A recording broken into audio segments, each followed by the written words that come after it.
Good morning everyone. आप सभी को अंकुर पब्लिक इंटर कॉलेज में आप सभी का स्वागत है। और आज हम लोग कक्षा 10वीं के रसायन विज्ञान के पहला चैप्टर रासायनिक अभिक्रियाएं तथा रासायनिक समीकरण को लेकर के आए हैं।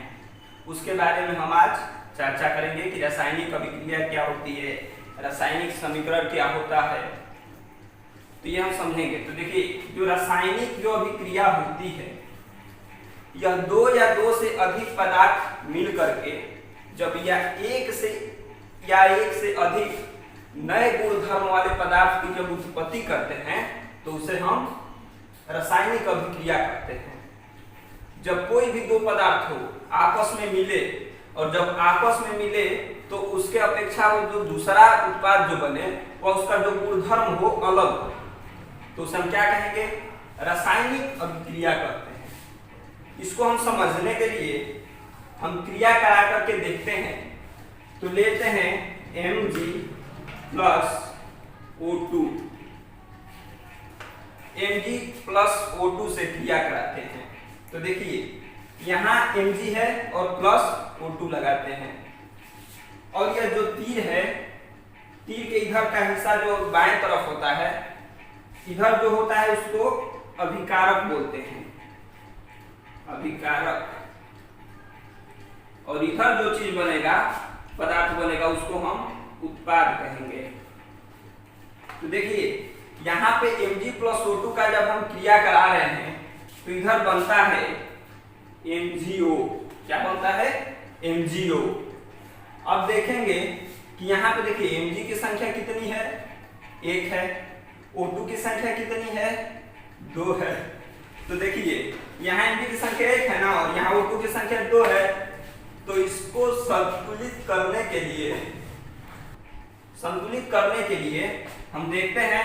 तो इधर देखिए मैग्नीशियम ऑक्साइड बना है ना इधर, तो इसको हम यहाँ पे क्या करते हैं कि संतुलित करने के लिए O को जो है यहाँ 2 लगाते हैं। जब हम यहाँ पे 2 लगाएंगे उत्पाद में, तो Mg की भी संख्या 2 हो जा रही है और ऑक्सीजन की भी संख्या 2 हो जा रही है। तो फिर हम इधर देखते हैं कि भाई यहाँ तो ऑक्सीजन की संख्या 2 है, लेकिन यहाँ Mg की जो संख्या है वह नहीं है। तो इसको संतुलित करने के लिए हम यहाँ भी 2 लगाते हैं। अब जब हम 2 लगा लिए तो देख रहे हैं कि इधर भी Mg की संख्या 2 हो गई और इधर भी ऑक्सीजन की संख्या 2 हो गई। अब यहाँ आपका 2MgO मैग्नीशियम ऑक्साइड बन गया। यह समीकरण आपका जो है संतुलित हो गया।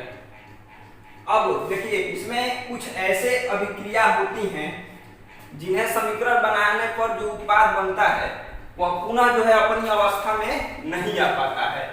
कुछ ऐसे जो है आपके अभिकारक होते हैं। अब जैसे मान लीजिए हम उसको पुनः अपनी अवस्था में लाने के लिए हम लोग पढ़े हैं क्लास 9 में वाष्पन विधि, उधर्पातन विधि, आसवन। इस प्रक्रिया से हम उसको जो है अपनी अवस्था में क्या कर देते थे, कुछ पुनः जो पिछली अवस्था में हम ला देते थे। तो यहाँ देखिए वाष्पन, आखिर वाष्पन क्या होता है? तो जब हम द्रव को उच्च ताप पे गर्म करते हैं उसके अपेक्षा, तो वह क्या होता है? वह जो है वाष्प में परिवर्तन हो जाता है, और इस विधि को जो है हम क्या कहते हैं? वाष्पन विधि कहते हैं। ठीक है। अब जो उधर्पातन क्या होता है? तो उधर्पातन यानी जब कोई पदार्थ हम उसको क्या करते हैं, जब वह सीधे हम उसको क्रिया कराते हैं, यानी ठोस कोई वस्तु है मान लीजिए, हम उसको क्या करते हैं कि जब उच्च ताप पे गर्म करते हैं तो बिना द्रव अवस्था में परिवर्तन हुए वह क्या हो जाती है? गैस में परिवर्तित हो जाती है। तो उसे हम क्या कहते हैं? उधर्पातन कहते हैं। जैसे मान लीजिए कपूर है, कपूर एक क्या होता है? सॉलिड होता है। जब हम उसको जलाते हैं तो वह जलता है तो सीधे आपका गैस में परिवर्तित हो जाता है, या आयोडीन हो गया। यह सब क्या है? उधर्पातन की प्रक्रिया होती है। अब आसवन जो होगा, यह एक आसवन जो है यह एक शोधन विधि होता है। इसके द्वारा हम पदार्थ को जो है शोधन करते हैं। तो कैसे करेंगे कि यह एक शोधन विधि होता है। तो इसमें देखिए, जब हम किसी ठोस को या किसी पदार्थ को जब हम वाष्पित करते हैं और उससे जो पदार्थ हमें प्राप्त होता है उसको हम संघनन द्वारा एक अलग पात्र में इकट्ठा कर लेते हैं। तो उसे हम जो है क्या कहते हैं, आसवन कहते हैं। आसवन बराबर होता है, आसवन बराबर आपका होता है संघनन प्लस क्वथन होता है। आसवन बराबर क्या होता है, संघनन और प्लस क्वथन होता है। तो इतना आप लोगों को समझे। अब अगला जो हमारा टॉपिक है इधर हम आएंगे फिर। अब ये जो रासायनिक अभिक्रियाओं में होने वाले परिवर्तन, यानी जो रासायनिक अभिक्रिया होती है उसमें कौन सी परिवर्तन होती है, कैसे होती है, इसके बारे में हम चर्चा करेंगे। तो पहला जो आपका दिया है अवस्था में परिवर्तन। तो अवस्था में परिवर्तन यानी कह रहा है कि वह जो है पहले किस अवस्था में थी, जब हम उसे क्रिया कराते हैं तो वह कौन सी अवस्था में परिवर्तन हुई है। इसको हम जानने के लिए, हम समझने के लिए लेते हैं H2 plus O2, H2 plus O2, और जब हम इसकी क्रिया कराएंगे तो आपका बनेगा 2H2O। जब हम क्रिया कराएंगे तो क्या बनेगा, 2H2O। अब देखिए इधर आपको हम बताए हैं पहले ही कि जो इधर वाला होता है बाएं तरफ, उसको हम क्या कहते हैं, इसको हम जो है अभिकारक कहते हैं और इसको उत्पाद कहते हैं। तो देखिए अब ये क्या हम देखेंगे कि समीकरण संतुलित है या नहीं है। तो इधर हम जो देख रहे हैं, इधर हाइड्रोजन की संख्या कितनी है, 2 है। हाइड्रोजन की संख्या 2 है, और ये जो है ऑक्सीजन की संख्या इधर 2 है, और इधर हाइड्रोजन की संख्या कितना है, 4 है, और इधर हाइड्रोजन की संख्या 2 है। तो यहाँ पहले हाइड्रोजन को 4 बनाएंगे। तो इसको मान लीजिए यदि हम यहाँ 2 लगाते हैं तो हाइड्रोजन 4 हो गया और ऑक्सीजन 2 हो गया, और यहाँ भी हाइड्रोजन आपका अब 4 हो गया और ऑक्सीजन 2 हो गया। इस प्रकार से हम अवस्था में परिवर्तन पढ़ते हैं। अब देखिए इसमें है, तो मान लीजिए कि अब ये जो हाइड्रोजन क्या है, हाइड्रोजन गैस है, तो इसको हम G से निरूपित कर देंगे। यहाँ पे G लिख देंगे, इधर लिखते हैं। और ऑक्सीजन भी यहाँ क्या हो गया आपका गैस है। ये दोनों क्या है, गैस है, और गैस मिलकर के क्या बना रहे हैं, लिक्विड बना रहे हैं। यह बिल्कुल एक नया गुणधर्म है, आपके सामने ये प्रस्तुत है। तो अब यहाँ पे ही अवस्था की परिवर्तन हो रही है कि यह दोनों क्या है, गैस हो गए, और इधर आप क्या करके क्या बन गए, लिक्विड बन गए। इस प्रकार से अवस्था में परिवर्तन होता है। अब मान लीजिए अब पढ़ेंगे दूसरा जो है कि रंग में परिवर्तन, यानी रंग में परिवर्तन क्या होता है। तो रंग में परिवर्तन जानने के लिए, जैसे मान लीजिए आप लोग देखे होंगे कि जब कभी हम छड़ को जो है हम खुले वायु में रख देते हैं तो उस पर लाल रंग का आपका जो है परत चढ़ जाता है। यानी वायु के जो है उपस्थिति में जब हम उसको रखें तो उस पे जो है क्या हो गया, जंग लग गया। तो इस तरह से उसके रंग का परिवर्तन हुआ। या चांदी है, जब चांदी को भी हम रखते हैं तो उस पे काले रंग की परत आ जाती है, वह भी एक जो है रंग में परिवर्तन है। या जो है हम कॉपर रखते हैं तो अभी जो है आपका तांबा जो है वो किस में परिवर्तित हो जाता है, हरे रंग में परिवर्तित हो जाता है।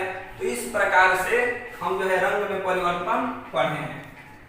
ताप में परिवर्तन क्या होता है, अरे तो अब ताप में परिवर्तन क्या होता है। मान लीजिए जब हम किसी वस्तु को रखते हैं और उस पर ताप को बढ़ा देते हैं। एग्जाम्पल मान लीजिए यदि हम पानी को लिए हैं और उसमें हम ताप बढ़ा देंगे तो क्या होगा, पूरा वाष्प के रूप में चला जाएगा, और कम रहेगा तो धीरे धीरे, यानी ताप का प्रभाव हम समझाने के लिए बताए हैं। अब जो ताप में परिवर्तन क्या होगा, तो इसको हम समझने के लिए CaO, इसको हम देखिए ताप में परिवर्तन पढ़ रहे हैं। CaO प्लस आपका क्रिया कराते हैं H2O से, कैल्शियम हाइड्रोक्साइड को किसमें क्रिया, सॉरी देखिए यहाँ पे ये जो कैल्शियम ऑक्साइड प्लस जल है, ठीक है ना। और जब ये क्रिया करता है तब आपका बनेगा CaOH का होल ट्वाइस, यानी अब जो आपका बना है कैल्शियम हाइड्रोक्साइड बना है। अब देखिए यहाँ पे CaO, और जब हम यह देखिए यहाँ पे CaO है, यह जो आपका क्या है सॉलिड है, और यह जो है क्या है लिक्विड है, और ये दोनों मिल करके एक्वा बनाते हैं। यानी एक्वा मतलब क्या होता है, एक्वा मतलब आपका होता है जलीय विलयन, जो कि ऊष्माक्षेपी होता है। अब यहाँ देखिए हम जो है क्या चीज सॉलिड और लिक्विड का जो है, तो अब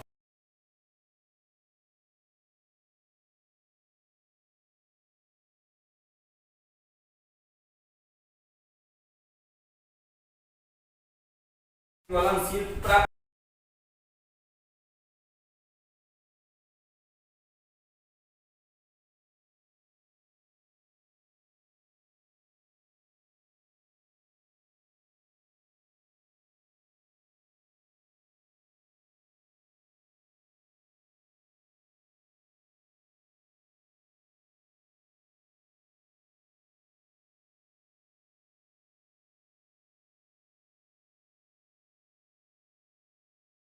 प्लस ओ, क्या बना है CO2 प्लस, जो आपका क्या होगा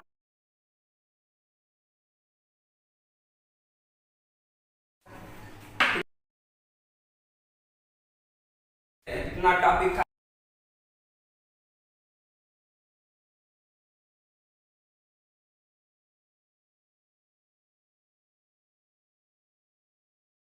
हम आपको उसको बेहतर तरीके से प्रयास